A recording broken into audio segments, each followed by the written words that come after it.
Fala pessoal, seja muito bem-vindo a mais um SaraCast, nosso encontro semanal aqui na BMC News com grandes nomes do mercado. E hoje a gente está aqui com a Andressa Bergamo, que é sócia especialista em mercado de capitais e uma das fundadoras da AVG Capital. Andressa, muito obrigado pela presença. Obrigada. Muito gentil. Lembrando que essa semana aqui especial, o pessoal fala muito da Semana da Mulher, né? Mas eu não sei se é um nome legal, né? Vamos começar comercial, já, né? acho que é mais para vender produto, né? Presentes. Marketing, né? Mas muito obrigado pela presença. Vamos já começar então já com esse tema ou esse não tema, né? Conta um pouquinho da sua carreira e até também, eu acho que por mais que estejamos no século XXI, né? Como é que é o desafio também dessa parte de estar dentro do mercado financeiro, né? Embora, assim, acho que a gente teve evoluções, mas é importante você entender como um pouco dessa trajetória, né, dentro do mercado de capitais e até um pouco você, acredito eu, né, já fazendo spoiler aqui, né, já passando por grandes instituições, agora também de uma certa forma independente, né? Como é que funciona essa transição, né? Primeiramente, obrigada pelo convite, é um prazer enorme estar aqui com vocês hoje. E, de fato, assim, como você bem mencionou, né, eu acho que a gente teve, acho que mais no passado, a gente sofreu um pouco mais, né, com esse negócio de ser mulher, principalmente no mercado financeiro, um mundo muito masculino, né.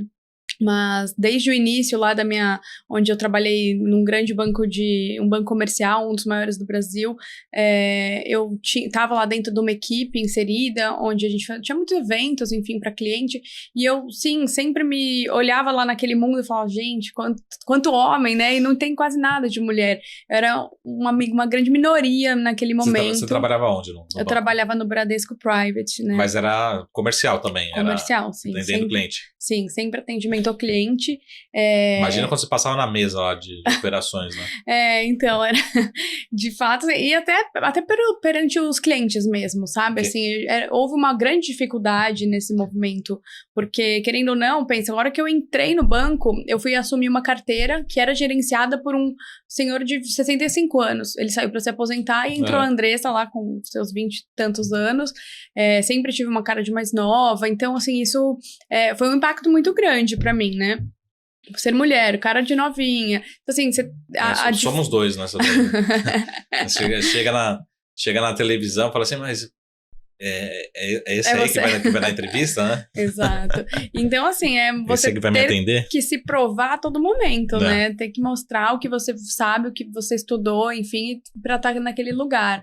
Então, foi um desafio muito grande, mas, assim, eu acho que as coisas vêm mudando bastante também, né? Então, hoje, a gente teve agora, até há poucos dias aí no Summit, que teve do BTG Pactual, e eu vi o tamanho o número de mulheres que tinha lá presentes no evento, sim. né? E mulheres que estão trabalhando no mercado. Então, isso me deixa muito mais tranquila, mais feliz, saber que a mulher, ela tá mais inserida nesse mundo financeiro. Sim, é bacana. Quando você passa num evento desse, assim, você vê que é muito, muito presente em todas as áreas, né? Não só na área comercial, mas dentro de um escritório, de uma operação.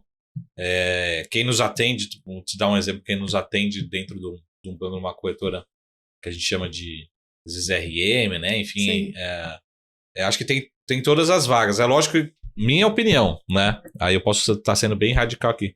Mas acho que é um ambiente ainda que tem lá seus preconceitos, enfim, mudou muito, melhorou muito, acho que está muito mais fluido. Eu defendo muito essa pauta de ESG, já tem uns 10, 15 anos, mas de uma forma prática, né? Assim, como que realmente melhora o ambiente, né? Melhora até o resultado das empresas, né? Assim, as empresas crescem mais, crescem com mais qualidade, enfim. É um pouco disso, né? E como é que você viu a sua transição, né? Como você decidiu sair do banco para ser empreendedora, né? Na verdade, né? Assim, você acaba sendo empreendedora. Você está dentro de uma estrutura, mas você é responsável ali se gerou dinheiro, não gerou, não tem no final do mês, né? Alguém tem que pagar a conta, né? De fato, assim, eu aprendi bastante, né? Não reclamo, porque o banco, para mim, foi uma escola onde eu a gente sai de lá, na verdade, achando que a gente sabe tudo, né? A gente aprende de fato, mas quando eu saí daquela bolha que eu digo, porque assim, você vive aquele momento com os investimentos do banco, com as pessoas do banco, e você às vezes deixa de olhar um mundo gigantesco que tem os fora. Os executivos do banco, né? Os executivos. Quem que é o melhor diretor? O staff, sempre. Quem é o melhor diretor de câmbio? O diretor do banco. É sempre o do banco. Qual é a rede de produtos que eu posso oferecer? Tudo do banco, né? Da asset do banco. Então, essas coisas, obviamente, eu aprendi muito a lidar com as pessoas, enfim. Mas quando eu saí, eu vi um cenário gigantesco que eu falei, poxa, tem muita coisa para aprender aqui, né? Você começa por trabalhar num lugar que te dá uma plataforma aberta, você fala, gente, quantas assets que tem no mundo, né? Quantas estratégias de fundos, enfim. Então, isso foi uma virada de chave muito grande, além do empreendedorismo mesmo, né? Porque você sai lá de um CLT, onde você tem hora para entrar, hora para sair, atendimento, você tem tudo regradinho, e você vai para um mundo de empreendedor que, assim, é completamente diferente. Então, eu até falo, assim, se você tem vontade de fazer isso, você tem que ter um pouco dessa veia empreendedora, porque senão é muito difícil, leva tempo para você ir construindo, né? E eu trabalhei quase 10 anos no Bradesco, e quando eu me vi lá num momento onde eu tinha algumas metas para bater, enfim, alguns produtos certos para alocar, e não era muito aquilo que eu queria fazer, né? E não ia de encontro com o meu perfil. E aí me veio, poxa, o que eu tenho que fazer, para onde eu tenho que ir, que eu consiga levar meus clientes atuais e poder oferecer um melhor produto para ele no mercado. Então, nesse momento, eu conversei com muitas casas. Na época, acho que o XP era muito grande nesse momento. O BTG estava acabando de abrir essa operação. 2018, 19? 18, foi final de 18. O BTG estava abrindo a operação e aí foi um tiro no escuro, mas eu defini que eu acho que seria uma casa onde meus clientes se sentiriam confortáveis em investir, né, o dinheiro. E por ter essa plataforma aberta, onde eu pudesse, de fato, dar o que é melhor para o cliente, não para mim ou para o banco, né? Então, assim, aceitei esse desafio, montei o escritório, e desde então, desde final de 2018, estou com essa mesma estrutura, está crescendo cada vez mais, cada ano a gente evolui, aí traz uma pessoa nova, aumenta o time e as condições, e está indo super bem, graças a Deus. Depois você deixa e-mail para enviar currículo aí, pessoal. Mas é impressionante, né, o que o BTG fez nesse pouquíssimo tempo, né? Eu sou analista, né? Então, quando a gente olha pro DRE do banco, você vê que hoje a área que mais gera resultado para o banco é a área de B2B, né? Tá certo que o mercado de capitais foi horrível o ano passado, assim. Não tem um IPO, tem 3 anos no Brasil, mas tem emissão de dívida, tem outras coisas para viver, né? Mas o banco tá crescendo muito forte nessa área. É só um exemplo. E até acho que passando um recado, assim, que como é que foram os principais desafios quando você fala, pô, entrei no mercado autônomo, né? O que você acha que foi a grande pancada? Só um exemplo, né? Por exemplo, você tinha ali os fundos da instituição. Você conhece os fundos, produtos, alocação e tal. Aí você vem para uma plataforma aberta, você tem 500 fundos. É só um exemplo, né? Mas qual que foi realmente o grande desafio de aprendizado para quem está saindo de um banco e vindo para uma estrutura mais empreendedora? Eu acho que se você sai de um banco, né, de um CLT, para ir para uma operação mais autônoma, acho que o grande gargalo aí eram os investimentos mesmo, que abrem um leque muito grande, né? Então, no meu isso é tão bom que às vezes começa a ficar ruim, né? Então assim, você tem que estudar mais, sem dúvida, você tem que estar mais a par do mercado, entender o que está acontecendo, o que está saindo de oferta pública, que são muitas. Então, no banco, às vezes, a gente tinha uma restrição, né? Tinha um filtro gigantesco. Dentro de uma plataforma aberta, você recebe quase o mercado todo. Então, acho que a variedade de produto é um grande desafio para quem quer ser apenas assessor. Agora, acho que um ponto 2 aqui para quem quer abrir seu escritório, para montar um time. Aí eu acho que um desafio número 2 é montar a equipe, assim, montar o time, escolher as pessoas certas, porque afinal de contas você não está escolhendo funcionários, você está escolhendo sócios, né? Eles vão ser seus sócios lá, queira você ou não, tá no contrato social. Então acho que esse é o maior desafio também, ter pessoas boas ou até melhores que você para montar um time. Muito bom.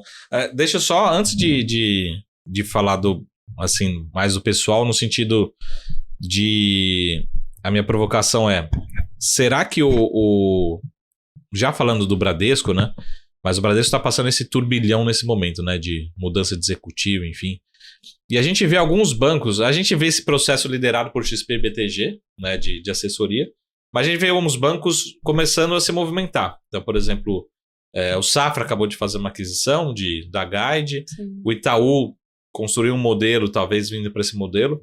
Como é que você vê o futuro desses bancos, assim, no sentido assim, quem souber explorar mais o B2B, mais a relação de parceiros, é quem vai evoluir, ou ainda tem espaço, né? Por exemplo, um cliente seu, provavelmente tem um cliente seu que está no banco que quer continuar no banco, né? Como é que você vê essa transição em relação ao modelo de atendimento, né? Então, ou seja, vai continuar dentro do banco, tudo deve migrar para atendimento mais personalizado, mais advisor. Como é que você vê essa evolução? Uma parte já migrou, né? Mas como é que você acha que é a velocidade agora dos próximos passos?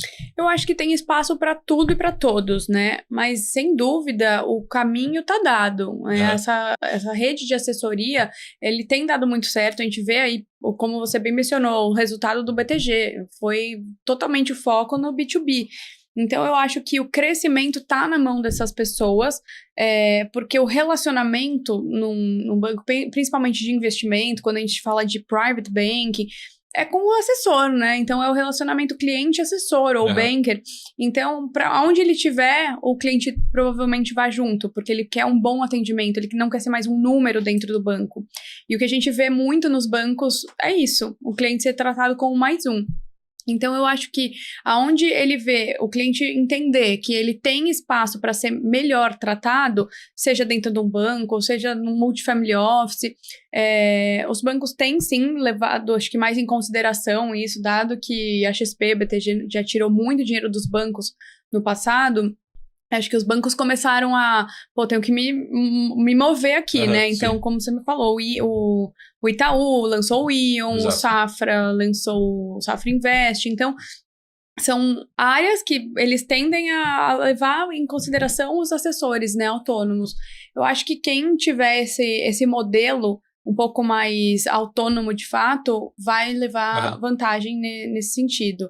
Mas sim, tem ainda aqueles clientes que gostam da placa, de falar, eu tô dentro do banco, né? Até ele entender que talvez não tenha diferença ele tá no banco ou tá sendo talvez leve assessorado. Uma geração, né? Assim, exato. Um filho, né? Então, isso sim. Então, é exatamente esse ponto. A gente olha que quem são esses clientes que querem estar no banco, querem estar na placa? São clientes mais velhos, talvez, né? Então, a geração mais dos filhos, dos netos, que já estão pegando essa sensibilidade, eles já não ligam mais para isso, porque eles entendem o mercado. Sim, sim. Então, acho que a tendência é essa, sim. Boa. Só para a gente falar, antes de falar sobre tendência de macroeconomia, isso a gente deixa lá mais pro segundo bloco. Como é que você vê, de novo, essa evolução do atendimento, né? Principalmente, sobretudo, do mercado private, né? O que você acha que são os próximos passos, né, do advisor, enfim, de plataforma? Eu acho que cada vez mais o cliente ele quer ser atendido independente de onde ele esteja, né? Ele pode ter uma conta, pode ter 5 contas diferentes. Como é que você vê os próximos passos em termos de atendimento? E segundo, olhando um pouco do olhar do cliente, mas um pouco o olhar do profissional, né? Assim, o que o profissional você acha que tem espaço ainda para crescer na parte de RH, né, de trazer profissionais ainda para esse mercado? Porque eu vi nesses últimos 2 anos de tudo. Assim, eu vi gente que migrou do banco para corretora, para uma assessoria independente, mas eu vi também alguns voltando para o banco, né? E aí a gente fica aquela dúvida. Será que realmente os profissionais estão preparados para vir para uma assessoria, para uma consultoria e atender, né? Ou, enfim, tem perfil ainda de profissionais brasileiros que se sentem mais confortáveis, né? Vão estar mais confortáveis numa estrutura de CLT, enfim. Então, um olhar um pouco em resumo, né? A pergunta é como que você vê o olhar do cliente e o olhar do profissional para esse mercado? Porque, de repente, pode ser um mercado que tem gente que fala assim, pode dobrar de tamanho nos próximos anos. Tem gente que fala assim, será que tem RH para isso? Será que tem pessoas né, qualificadas para isso? Essa é a minha discussão. Eu acho que assim, a gente viu um movimento já muito grande da saída, né, dos bancos para assessoria. E de fato, eu acho que até o ano passado mesmo, no meio do ano passado para cá, a gente já viu um retorno, né? As pessoas que não evoluíram por algum motivo dentro das assessorias retornando para o banco. Agora, por que isso? Acho que muita gente sai do banco achando que agora eu vou ganhar muito dinheiro, né? Eu vou ser assessor, e não é bem assim. Você precisa primeiro ter a fidelidade dos seus clientes, montar uma bela de uma carteira e ser um bom profissional. Né? Hoje, até um exemplo aqui que a gente trabalha dentro do escritório é focar no cliente, não no que a gente vai receber de receita, porque eu acho que é consequência. Se você dá um bom atendimento, se você oferece os melhores produtos, o cliente ele vai ficando, ele vai apresentando os amigos. Agora, se você mata o cara na primeira, você coloca um produto que não era adequado para ele, com o tempo ele vai sentir e ele vai embora. E com isso o assessor também perde dinheiro, perde, né, entusiasmo, e ele também quer sair. Sim. Então eu acho que assim, é um perfil sim do brasileiro ainda, querer ser o CLT. Eu mesmo, eu sou RH também dentro do escritório, então converso com muita gente do mercado e eu vejo que as pessoas querem, né, qual que vai ser meu salário, o que eu tenho de benefícios, e não é bem assim no autônomo. Completamente diferente, não tem nada de benefício. Qual que é o bônus garantido, não né? não tem mínimo. Então, assim, alguns escritórios até dão, mas a mudança desse desenho é muito complexa e difícil para quem sai de uma estrutura que você pode não fazer nada, mas você tem seu salário no final do mês, né? Na estrutura de autônomo não é bem assim. Se você não trabalhar, se você não trouxer novos negócios, novos clientes, você não evolui. Então, eu acho que, assim, a tendência é ainda aumentar. Tem muita gente ainda no banco querendo montar a carteira para sair, mas precisa estar muito bem... com um pensamento bem certo do que quer e como vai fazer isso dali para frente, né? Os bancos, eu acho que já cortaram bastante aí as luvas que foram dadas também no passado. A gente viu muito dinheiro na mesa para montar estruturas, né? E hoje a gente não vê mais isso. Muito pelo contrário, os bancos não estão querendo abrir novas estruturas. Se você vem com uma vontade de abrir um novo negócio, ele te coloca embaixo de um escritório que já está rodando, enfim. Então, acho que assim, existe essa possibilidade, mas está um pouco mais difícil. E para o lado do cliente, eu acho que assim, o cliente ele quer ser bem atendido. Onde ele vai ser bem atendido? Onde ele vai ter as melhores alternativas? E o que eu vejo muito é o cliente que ele vai colocar o dinheiro dele não em um lugar só, em 2, 3 talvez, e ele vai sentir quem me atende melhor, quem me oferece onde tem um mais. cafezinho mais quentinho. Exatamente. É o serviço, né? Exatamente. É a prestação então, acho de serviço. que é isso. Deixa eu só fazer uma pergunta aqui antes do primeiro bloco. A gente acabou não falando sobre a AVG. Se você puder falar um pouquinho sobre a história, como você chegou na AVG, ou como surgiu mesmo a AVG hoje que a gente conhece, né? Você tá falando aqui nos bastidores, né? Sim. Então, como é que surgiu, né? Você veio para construir e trazer a estrutura da assessoria fazendo... Exato. Eu tava como eu te falei, eu tava no Bradesco, né, anteriormente, e aí eu comecei a me sentir num momento que eu falo, poxa, não é bem o que eu queria, né, eu não quero oferecer esse tipo de produto pro meu cliente, eu não quero ter algumas metas para conseguir ter algum retorno financeiro, eu preciso oferecer o que é bom pro meu cliente. Como é que eu faço isso? E aí eu vi uma possibilidade ali de abrir um negócio junto com o BTG Pactual, que já era um banco de large corporate, que eu sabia que atendia muito bem o cliente. Você tomou a decisão sozinho, assim? Não, tinha uma pessoa junto comigo no banco, inclusive, que me incentivou bastante. E a gente montou isso, teoricamente, juntos. Para abrir um escritório. A gente saiu, vamos montar, vamos então. E aí fizemos algumas propostas lá com o banco. Deu certo.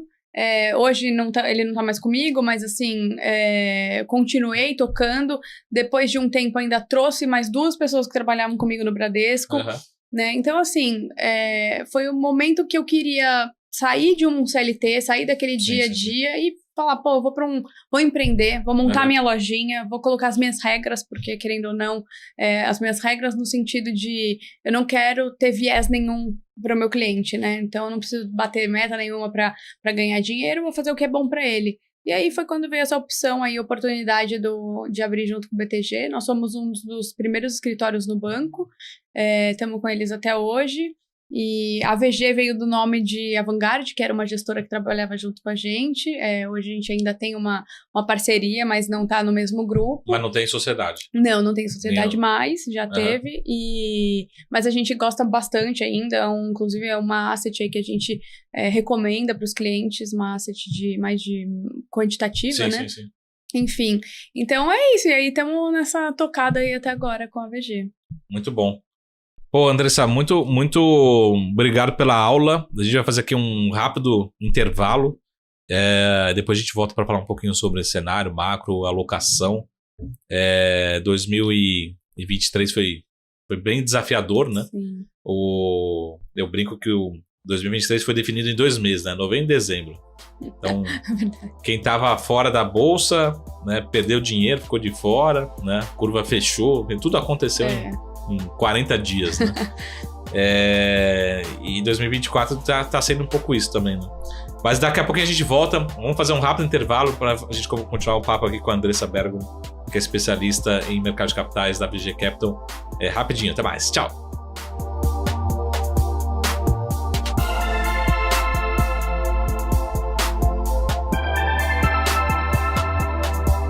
Fala, pessoal, estamos de volta ao nosso SaraCast especial aqui com a Andressa Bergamo, que é sócia especialista de mercado de capitais da VG Capital.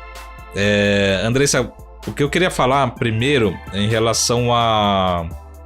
Agora um pouco mais sobre macro, sobre alocação, e é o momento das provocações, né? Mas primeiro eu vou começar com algumas classes aqui, né? De ações. Isso talvez não aconteça um pouco com a Vanguard, mas acontece com outros fundos, né? Mas se a gente olhar para a classe multimercados o ano passado, pelo menos na média, né? Eu digo, medido pelo índice ali da Ambima, enfim, os fundos foram bem ruins, né? Ruins eu digo assim, não deram retorno na média ou dentro do CDI ou um pouco abaixo e tal. Aí fica aquela discussão, né? Como é que os clientes que estão no dia a dia viram esse retorno na média? Fazer, pô, caramba, aquele fundo que eu gostava tanto, vou melhor mexer, ou, enfim, teve uma influência, porque até eu fiz uma provocação, acho que eu já fiz provocação com a Adri tá aqui no bastidor, que não deixa mentir, mas acho que com gestores, porque eu acho que o gestor na Faria Lima, ele começa a meio que pensar junto, parecido, né? Você, pô, esse cara comprou bolsa, todo mundo compra bolsa. Esse cara tá vendido bolsa, todo mundo vende bolsa, né? Então, parece que tem 1, 2, 3, 4 ali gigantes que são formadores de opinião e o resto meio que acaba meio que acompanhando. Aí a performance ficou meio parecida, né?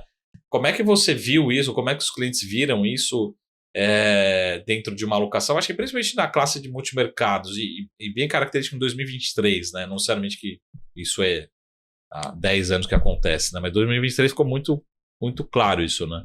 2023 a gente viu aí uma depreciação, né, nos fundos, na verdade, porque foi até estranho, porque a gente teve uma premiação, né, das melhores empresas e melhores fundos da Exame. Agora, né, semana passada. Do ano passado, e aí premiou realmente os melhores fundos que de fato foram, e muitos do que a gente já tinha alocado. Só 2 ganharam, muitos do que a gente já tinha alocado, né, lá dentro do escritório, feito toda lá uma análise disso, e de repente aí a gente faz toda a propaganda pro cliente, olha, o fundo que a gente alocou aqui realmente ele ganhou como melhor, e de repente em 2023 o fundo ou andou de lado ou ele teve uma queda expressiva aí, né?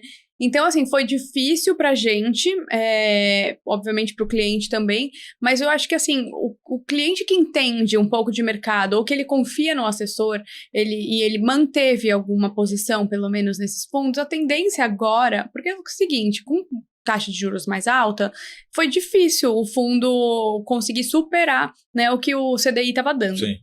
Então, assim, eu acho que 2024 tá dado que esses fundos vão voltar a se recuperar. Acho que até muito por conta disso. A gente tem uma precificação de taxa de juros para baixo, onde que a gente vai ganhar dinheiro? Em outra ponta, talvez, né? Então, aquele cliente que segurou por um tempo, porque não é fácil, né? Agora, resgatar no prejuízo também não é nossa orientação. Não. A não ser que... Mas aí você pergunta, né?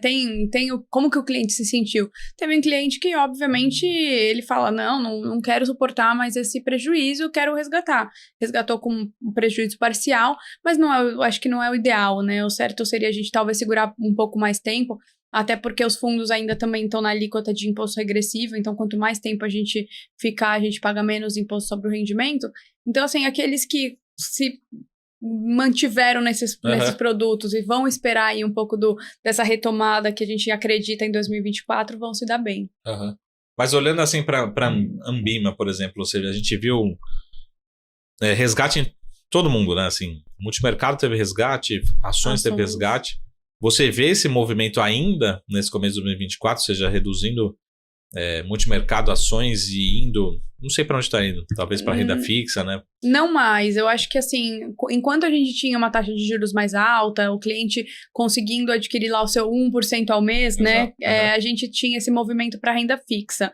Eu acho que do final do ano passado, de novembro e dezembro, que a gente viu uma valorização da bolsa para cá, a gente vê esse movimento contrário, o cliente já querendo tomar um pouco mais de risco para tentar ganhar um pouco mais. Então, ele está indo para a bolsa, ele está indo para multimercado, ainda nem tanto. Crédito, FDICs, até criptoativos, né? Que a gente tem aí um movimento muito grande para esse tipo de produto mais estruturado. Então, eu acho que 24 vai ser um ano um pouco menos desafiador nesse sentido. É óbvio que a gente vai ter desafios porque vai ter volatilidade, né? Mas eu acho que o cliente vai entender um pouco mais, ele precisa aceitar um pouco mais de risco para poder ganhar dinheiro, porque não tem mais 1%, né? Então, a taxa de juros, com a queda da taxa de juros, isso ajuda bastante o mercado a se movimentar um pouquinho também. Boa. Mas falando assim um pouquinho vamos supor um exemplo, um cliente foi lá e resgatou um multimercado. Ele acaba mantendo dentro da indústria, da alocação de multimercados, ou ele fala assim, perdi dinheiro, vou voltar para renda fixa e fica mais conservador? Como é que é o comportamento médio?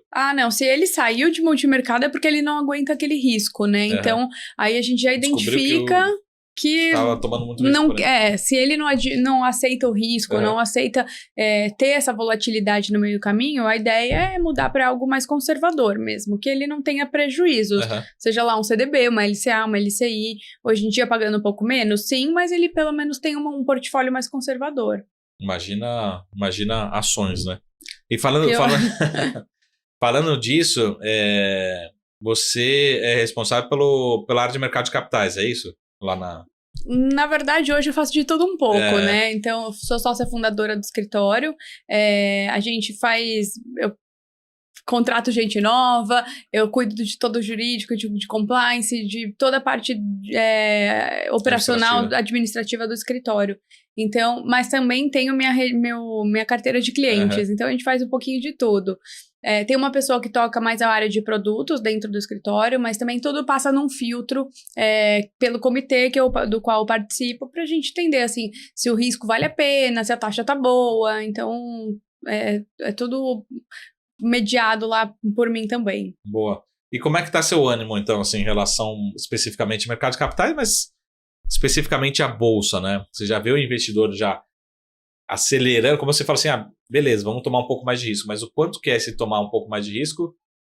O cliente já está acelerando a sua alocação em bolsa, ainda não, até fazendo um paralelo. A gente está gravando aqui começo de março, né?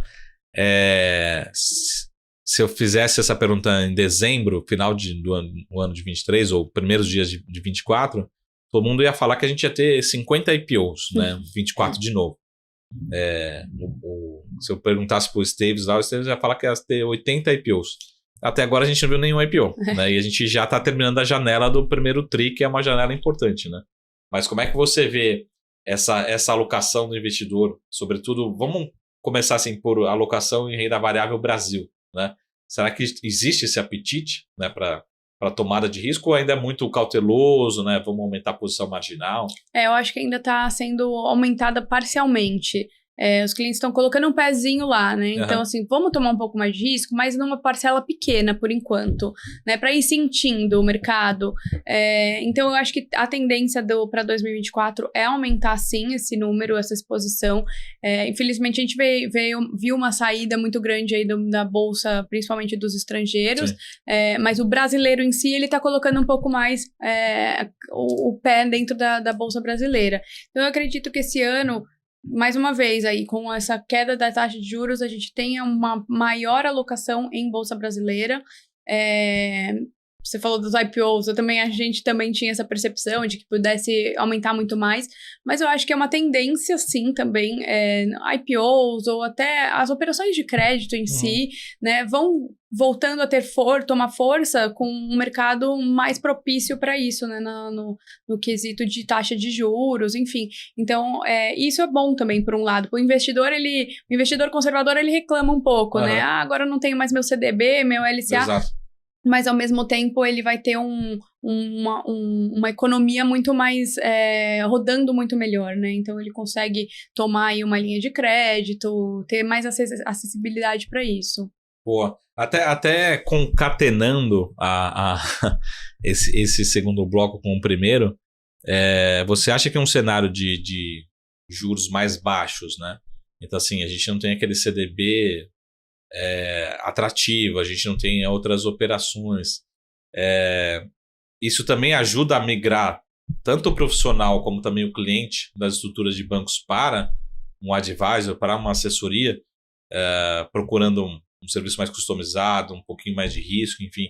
Você acha que também ajuda esse processo? Ajuda. Eu acho que sim, até por conta do leque de oportunidades que a gente tem em investimento, né? Como a gente estava conversando, você trabalhar com uma plataforma aberta, onde eu consigo mostrar para o meu cliente uma série de ativos, tanto no Brasil quanto no exterior, num mercado como esse, funciona muito melhor. Se eu estou dentro de uma instituição, qual é o meu leque de produtos lá dentro? São os produtos da asset do banco, são pouquíssimos CDBs que o banco emite, então eu não tenho oportunidade de alcançar produtos que estejam numa plataforma aberta. Então, eu acho que nesse momento, sim, é um bom espaço aí para quem está dentro de um banco, que antigamente conseguia trazer dinheiro novo por conta das grandes taxas em isentos, em CDB, e hoje em dia não vai conseguir mais. Então, o que ele precisa fazer? Montar uma boa diversificação de carteira para o cliente. Muito, muito bom. Vamos ver, e como é que assim vocês estão trabalhando o cenário de uma forma geral macro do Brasil? Por exemplo, em questão de crescimento econômico, juros, como é que você acha que é o ambiente de negócios para esse ano de 2023? Desculpa, 2024, e olhando também para alocações de uma forma geral diversificada, no sentido assim, será que é o momento de ficar mais otimista com o Brasil? Então, maior alocação no Brasil? Não, pelo contrário, fazer só uma provocação. A gente já fechou o mês de fevereiro, né? A Bolsa subiu 1% em um pouco menos, né? 0,99 em fevereiro. Mas a Bolsa lá de fora explodiu, né? Assim, Nasdaq batendo recorde, hoje o Nikkei está batendo recorde. Como é que você vê esse ano em termos macro, em termos de alocação como um todo? Eu acho que o Brasil ainda... o Brasil é o nosso Brasil que, assim, tem muita volatilidade. A gente tem um mercado de ações interessante, mas não se compara com o que a gente tem no mercado internacional, né? Curva de juros fechando, acabam-se aquelas oportunidades de isentos, de CDB, que são os produtos conservadores, e vai para uma medida mais de risco. Para aquele cliente mais sofisticado... obviamente que a gente monta uma carteira bem diversificada de produtos, mas a gente também coloca uma pitadinha aí de mercado internacional, que, como você falou, lá fora a bolsa dos Estados Unidos tá explodindo muito mais que o Brasil, mas sempre foi assim, né? A gente sempre viu uma performance muito diferente na Bolsa Americana e Bolsa Brasileira. Então, eu acho que até faz parte de uma alocação, mesmo para o brasileiro, ter uma exposição internacional. Diversificar moedas, diversificar geografia. Então, assim, dentro do Brasil vai ser bom, acho que vai ter uma volatilidade um pouco melhor nesse sentido, mas é importante também ter essa diversificação fora. Boa, e até quando você falou lá no comecinho, como é que está sendo incluído dentro dos portfólios de vocês a parte de alternativos, né? Alternativas, assim, não só criptomoedas, né? Mas como vocês têm incluído e como o cliente tem aceito, né, esse assunto. Imagine, por exemplo, dentro de um banco, é quase um xingamento, né? Você fala desse tema dentro de um banco. Eu vou te falar que ainda é um assunto bem delicado, porque o cliente ele não entende muito bem ainda sobre esses investimentos. Pouquíssimas são as pessoas que têm um estudo, que estão indo atrás desse tipo de conversa, de estruturados, de alternativos. Quando a gente fala de cripto, é difícil a gente falar, pô, o que eu imagino que vai acontecer aqui com o Bitcoin, com o Ethereum. Então, assim, você não tem uma visão muito clara daquilo. Então, é um pouco, também dificulta a nossa parte, né? Porque o cliente quer saber, tá, mas pra onde vai isso? E a gente não pode falar pra onde vai, porque a gente não sabe pra onde vai, né? Então... Ao mesmo tempo tá batendo o recorde e o cliente fala, pô, mas e aí? E eu não tô dentro, né? Só que, assim, é um risco muito grande. Para aquele cliente que é mais arrojado, acho que faz sentido ter uma parcela. Hoje, principalmente, a gente tem alguns movimentos aí de mercado bem propícios para criptoativos. Só que o cliente tem que ter bastante estrutura para entender que aquilo pode voltar também e ter uma rentabilidade negativa no patrimônio dele. Sim. Né? Então, eu acho que é um pouco disso. Aí também a gente vê operações estruturadas, tem alternativos que você fala COI. COI é uma operação que tem muitas vezes a gente tem capital protegido, já é um pouquinho menos, né, perigoso do que a gente falar, pô, vou colocar meu dinheiro todo na bolsa ou em criptoativos, né? Mas não fica essa cobrança do cliente, assim, de... Até eu conversei, eu falo publicamente aqui na BMC há cerca de uns 2 anos atrás, com um gestor do Itaú, né? Isso que ele era gestor, assim. A gente acaba, de certa forma, fazendo um pouco essa gestão a 4 mãos, né, junto com o cliente. E aí ele falou assim, Marco, pô, ele não conseguia alocar pelo mandato do fundo dele. Eu falei assim, eu não consigo. Então eu perdi esse rally do Bitcoin. Mas o cliente, seja ele cotista, cliente, enfim, da alocação, aquela frase, eu quero saber se o pato é macho, eu quero saber do ovo. Me entregou. Então, fica aquela sensação, né, de FOMO, de fato, né, assim, o cliente ele fica com aquela sensação, pô, por que a gente não pegou, a gente não participou, né, e acho que essa é a pergunta, como é que fica essa cobrança do cliente, né, e hoje a gente tem fundos listados aqui em bolsa, você consegue comprar uma cota, né, você consegue abrir conta numa corretora, diversificar, a gente tem opções, né, alternativas, né. Tem. Eu acho que o que é importante é pelo menos você sempre estar alinhado com o cliente, mostrar essa oportunidade para ele. E o conhecimento, né? Conhecer. Assim, pô, sendo preconceituoso aqui. Mas provavelmente chega lá num banker de um bancão, o cara às vezes não sabe nem explicar, né? Pelo menos essa sensação, né? Ele às vezes é avesso porque ele não tem conhecimento. Não conhece, né? E o cliente também, muitas vezes, ele não tem conhecimento, então ele prefere não colocar o pé nesse ativo. Mas eu acho que você tem que estar sempre mostrando as oportunidades. Se o cliente vai aderir, se ele vai investir naquele produto, são outros 500.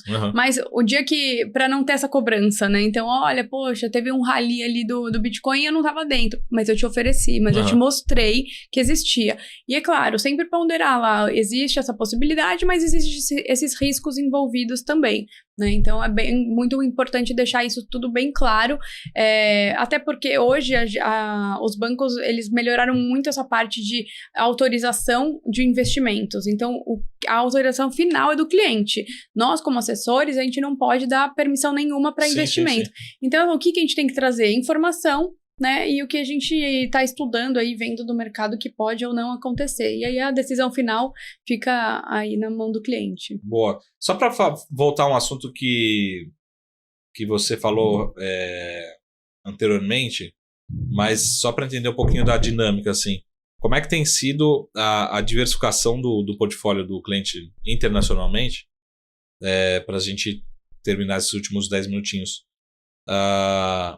O cliente ele tem aumentado a demanda porque hoje a gente tem mais produtos, a bolsa está bem, enfim, os investimentos lá fora estão bem, ou o cliente tem ficado mais preocupado com o Brasil, ou agora com plataformas, enfim, fica tudo muito mais fácil. Enfim, como é que tem sido essa dinâmica? Porque vou pensar de novo, mesma coisa aqui, sendo super preconceituoso, mas pegar num banker lá 20 anos atrás e falar de investimento internacional, para um cliente médio, né, não para um ultra high, era quase um xingamento, né? A única opção acho que talvez fosse comprar dólar, né? Sim. Há alguns anos. E hoje a gente tem. Mas como é que tem sido essa dinâmica em termos de diversificar o portfólio lá fora? Antigamente a gente via, era muito difícil, né? A gente viu uma dificuldade muito grande de você abrir uma conta internacional. Exato. As pessoas tinham medo, achavam que, pô, eu vou abrir a conta lá fora, eu não vou declarar patrimônio, né? Achava via toda uma dificuldade nisso. Hoje em dia, existe uma facilidade muito grande. Os bancos criaram essas plataformas que facilitaram muito o envio da moeda, né? O envio do dinheiro para dólar, para euro. Então, eu acho que, primeiro ponto aí, a facilidade dos investimentos lá fora. Hoje, com uma plataforma do BTG, por exemplo, que a gente atua com $100, você já consegue investir no mercado internacional. Antigamente, não. Você tinha que ter um patrimônio aí relevante para justificar. E acho que esse é o ponto 1. Ponto 2, aqueles clientes que têm um pouco de receio com o Brasil, né, com um pouco de medo do que pode acontecer com a política, economia, também diversificam para proteção, né? Então, vou diversificar, vou dolarizar uma parte do meu patrimônio para proteger meu patrimônio. Né? Então, acho que esses 2 pontos aí ajudam bastante. E, por fim, obviamente, a gente vê um mercado lá fora muito seguro, no sentido de eu tenho grandes empresas, eu tenho o S&P 500, que dá uma tranquilidade a mais para o cliente, até mesmo entrar na bolsa, diferente do Brasil. Né? Então, muitas vezes o cliente ele é arrojado lá fora, mas quando vem para o Brasil ele é conservador. Então, a gente vê muito essa diferença aí de perfil de risco nas 2 modalidades. Boa, muito bom. Andressa, antes de começar nosso bloco final que eu chamo de ping-pong, né? São 3 perguntinhas rápidas. Pedir para você também deixar uma sugestão aí de leitura de livro ou filme, enfim, para quem está começando ou quiser se atualizar no mercado. O que você está lendo? Olha, para deixar aqui. Que eu li, que assim, até esses dias eu tava conversando com o pessoal lá que tá entrando no mercado de assessoria, né, clássico Lobo de Wall Street, porque eu acho que é um livro que ele, principalmente para quem tá no banco... O livro e não o filme, né? Acho que o livro ele vai mais no detalhe, né? Tem seus exageros. O filme é um pouco mais exagerado. O livro, eu acho que ele vai mais no detalhe, ele vai mais no que a gente passa muito, que são as objeções dos clientes. Então, para quem está fazendo essa transição, esse movimento de carreira, é excepcional, para você saber lidar um pouco com esse mercado de autônomo, que é exatamente o que ele menciona lá no livro. Acho que é bacana. Boa. E antes de fazer o ping-pong, lembra só de deixar seus contatos ou da VG, enfim, como é que o pessoal encontra vocês? Eu tô no Instagram, no andressabergamo.avg. Tá. Cara, leva até no sobrenome. E o site www.avgcapital.com.br, lá também tem todos os nossos dados, um pouco de como que funciona a nossa estrutura e os contatos também. Boa, muito bom. Vamos só pra gente terminar um ping-pongzinho, coisa simples. Que é só responder sim ou não, ou seja, A ou B, né? Tá. sem justificativa na resposta. Coisa assim, por exemplo, dólar ou real? Dólar. Ibovespa ou S&P 500? S&P 500. E por fim, 2024, renda fixa ou renda variável? Renda variável. Bem agressivo, né? Acho que a tendência para 2024 é essa, infelizmente ou felizmente. Acho que a gente vai conseguir capturar bons resultados aí em 2024 nessas áreas. E esse ano já pelo menos já começou bem, né? Pelo menos até esse momento. Sim. Aqui. Até eu vi um estudo esse final de semana que diz que em anos que a Bolsa Americana subiu em janeiro e fevereiro, ela continua positiva ao longo do ano. Né? Então, uma boa notícia. Andressa, muito obrigado. Deixa seu recado final para quem está entrando no mercado financeiro, para quem está saindo, para quem está fazendo a alocação para o ano 2024, 2026, 2028, né? Que recado que você passa aqui para todo mundo que está nos ouvindo? Olha, eu acho que é não desistir, né? Ter sempre muita resiliência. Esse mercado não é fácil, ele requer bastante estudo, bastante comprometimento. Se você tem essa habilidade, tem um pouco dessa veia empreendedora, continua, se dedica, vai a fundo, estuda, que eu não tenho dúvida que é um mercado muito promissor.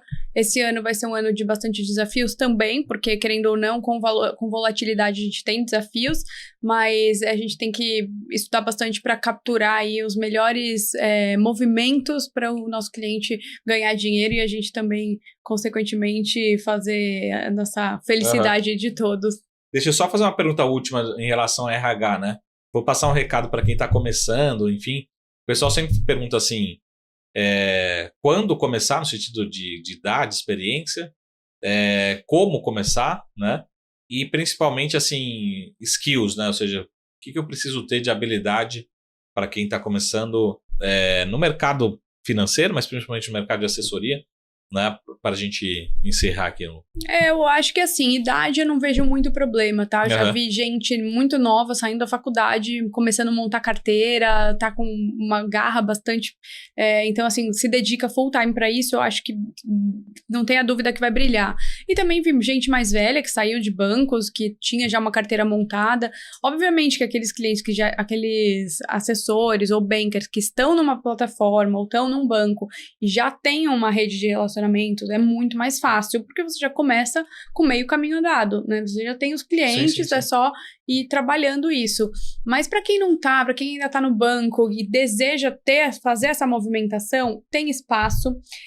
Escolha um bom escritório com bons sócios, boas pessoas, para você conseguir se dedicar para a sua carteira, para o negócio, né? Eu falo que quando eu montei o escritório, foi maravilhoso, não posso negar, mas assim, me tomou tanto tempo que muitas coisas que eu podia ter feito, né, de carteira, naquele momento eu tive que deixar para trás. Porque eu tinha que montar o escritório, decorar, fazer toda a parte administrativa, burocrática, né? Então, assim, resolver parte de contratos, enfim. Então, é uma parte tão que requer tanto da gente, que às vezes, dependendo do momento que você tá, é melhor você já entrar, plugar numa estrutura que já esteja rodando e você vai simplesmente fazer seu trabalho lá dentro. Muito bom. Pô, Andressa, muito obrigado. Obrigado pela aula aí, pelas palavras. Obrigada a você. Vamos marcar mais vezes e a gente se vê em breve. Sem dúvida. Obrigada pelo convite. Também foi uma honra. Vamos combinar mais vezes, sem dúvida. Obrigada. Obrigado. É isso aí, pessoal. Esse aqui foi o nosso Saracast especial com a Andressa Bergman, sócia do escritório AVG Capital. E a gente se vê aqui na semana que vem no nosso Saracast exclusivo aqui na BBC News. Até mais. Tchau.